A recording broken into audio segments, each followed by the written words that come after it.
including United Health Group? And how is it helping me to automate things and get across the enterprise? And I also think you need to hit the right constituency, the right channel. Like, who is the person who has the authority on this? And oftentimes, that's still going to be some sort of corporate function in the space. If you hit a segment, that's interesting. But if you want scale, you got to hit the corporate enterprise segment. Mm-hmm.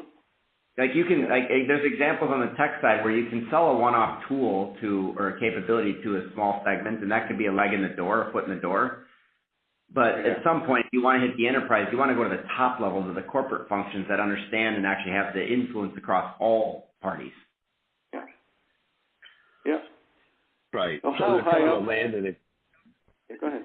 it's probably a land and expand strategy where you find a use case that works and then go broader, or top down. Here's the potential of this platform riding on your open infrastructure that could do so many different things that brings a lot of value to the table. And be very clear about what that value is.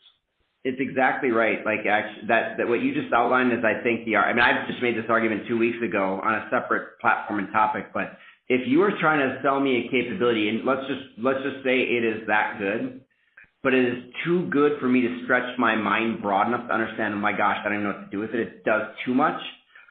You have to almost like make this micro sale. Like, hey, you have a 10-step process. This piece of this technology will take out 2 of your steps for you and make it that much more effective. And if you see the benefits, we can scale to the other 8. But even if I stopped with just the 2, I'm getting the benefits. So you aren't trying to sell me on all 10 parts. You're selling me on just a piece of it. And then that's the goal, is to build the trust. And okay, now let's take it horizontally across the enterprise.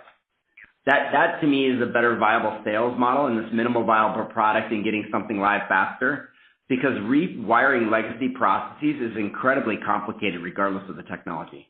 Back to my Lotus Notes example. I want to get rid of Lotus Notes, but the finance group's like, these are my processes. And so the best part is to pick out a couple processes that it can help and make it a positive business case just on those alone. And then the other 8 will fall in line if it's that good. Yeah. So proof of concept would be an approach that would work? I think so, because it's less threatening to people. Like, what's my exit strategy if it doesn't work, and how disruptive is it going to be if we try to put it in place? Yeah. Okay. That makes sense. And does the open architecture, open coding, et cetera, is that a plus, a minus, or an indifferent? Absolute plus. Absolute plus. Here's I think depends on who you are interfacing within a company, but truly, I'll tell you, like, from my perspective, if it's a minus, whomever you're talking to is legacy-minded in their technology approach. If it's a plus, those groups basically want to Google for support. They don't want to call your support line. Yeah. So if it is truly open, they can Google for help. And that's the sign of a truly open platform. Exactly. If I have to pay your engineer $250 an hour and be on your product roadmap to do something with it, that's probably a bad model in my opinion.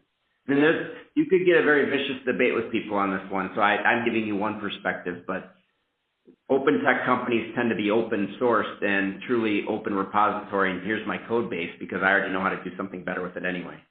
Yeah, exactly. No, that's this company's philosophy. So just wondered if that was part of the value stack here. Great. Yep, that's a positive for what they're doing, because you can draw upon many more tech resources as well, and selling into a company gives a lot more benefit to those companies as well. Yeah. Great.